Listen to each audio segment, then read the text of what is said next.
Olá, sejam todos bem-vindos à nossa aula de língua portuguesa. Hoje vamos falar sobre as histórias em quadrinho, então me acompanhe pelo mundo das HQS.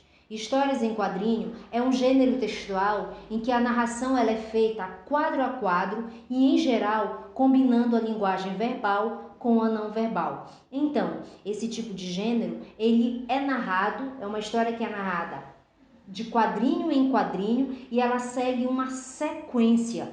E também ela utiliza as linguagens verbal e não verbal, ambas associadas. E qual é a finalidade deste gênero? É entreter, divertir, mas em alguns casos também pode levar o leitor a refletir sobre determinado assunto. Então, esse tipo de gênero, ele serve para distrair, para divertir e também ela pode levar o leitor a refletir sobre determinado assunto e sendo este assunto de interesse coletivo.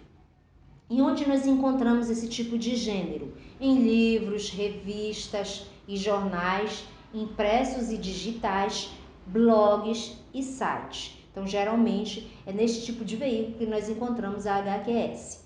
E quem é o seu interlocutor, ou seja, o seu público-alvo? São principalmente crianças e adolescentes, mas há histórias que interessam a muitos adultos. Nós vamos observar na próxima imagem os tipos e designações das histórias em quadrinhos por todo o mundo.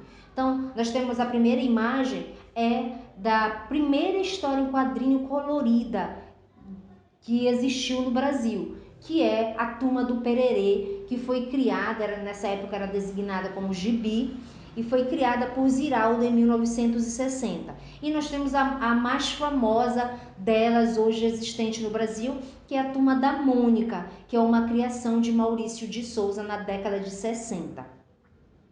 Além das HQ, nós temos também as tirinhas. As tirinhas, elas são as histórias em quadrinho, porém, elas possuem poucos quadrinhos, por isso são designadas de tirinha, porque elas possuem até 4 quadrinhos. E além do mais, elas têm um tom crítico, irônico e de elogio. Elas são bastante utilizadas nas interpretações textuais, nas aulas de gramáticas, devido elas possuírem essas características de tom de elogio, de irônico, então você consegue fazer uma interpretação bem acessível aos alunos. Elas são bastante dinâmicas. Além das tirinhas, nós temos a graphic novel, que também é uma história em quadrinho, porém ela é destinada ao público adulto. Elas possuem histórias mais longas, densas e elaboradas, assim como os romances, ou seja, são os romances em forma de história em quadrinho. Por isso, seu público-alvo são os adultos.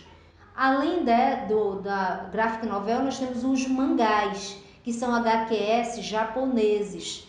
E esse tipo de historinha em quadrinho, os personagens eles possuem características reais com um toque de exagero. Então, os personagens são muito característicos da cultura japonesa. Além do mais, eles não seguem a mesma sequência que as histórias em quadrinho, por exemplo, brasileiras. Elas são um pouquinho diferentes nessa sequência aí do enredo, tá?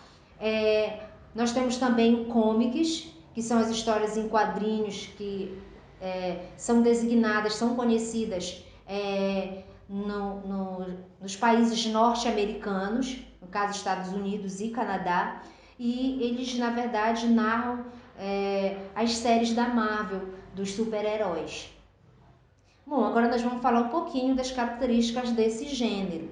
Então, esse gênero ele possui elementos básicos da narrativa, ou seja, possui personagem, eles possuem um lugar, um tempo, um enredo, e este enredo ele tem toda uma situação inicial, tem um desfecho, certo?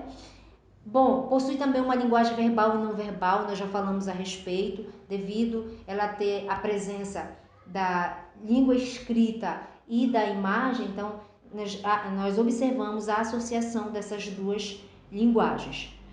Também tem um cunho humorístico ou ela também serve para transmitir uma informação. Além dela ter um cunho humorístico, ela serve para repassar uma informação ao leitor. ela é escrita em sequência de imagens e essas sequências de imagens elas vão montar uma cena. Por isso é importante a gente ler as histórias em quadrinho em sequência, porque essas sequências elas vão constituir uma cena. Outra característica importante são os balões de vários tipos e formas que vão mostrar os diálogos dos personagens ou suas ideias. Observe a imagem dos diferentes tipos de balões e cada balão desse é usado para expressar um diálogo ou uma ideia. Por exemplo, a fala do personagem, nós temos balão para a fala do personagem, o balão em nuvem para designar o pensamento, temos balão para o grito, o cochicho, o balão pontilhado indica cochicho do personagem. Quando mais de um personagem que falar, nós temos um balão com formato diferenciado para indicar dúvida, ideia, admiração. Então, dependendo do que se quer mostrar, informar, você pode usar diferentes tipos de balão para representar diálogos e ideias. Além dos balões, nós também temos uso de onomatopeias e interjeições. E o que é onomatopeia? É a representação de sons ou ruídos. Por exemplo, quando alguém está comendo alguma coisa, tá? Que dá aquele ruído, isso, quando faz essa representação, nós temos uma onomatopeia, alguém rangendo o dente, alguém chorando, a representação do choro de uma pessoa, de um personagem, é chamado de onomatopeia. E as interjeições? As interjeições, elas são expressão do sentimento, das emoções do personagem, certo? Por exemplo, psiu, tomara, opa, céus, meu Deus, quem dera, ai, então isso é interjeição. Né? Essas interjeições elas podem expressar medo, admiração, ou seja, uma série de sentimentos. Eu espero que vocês tenham gostado de fazer essa viagem pelo mundo das histórias em quadrinho, que vocês tenham relembrado um pouco sobre isso, que eu tenho certeza que vocês leem esse tipo de gênero. A gente vai ficar por aqui e até a próxima aula.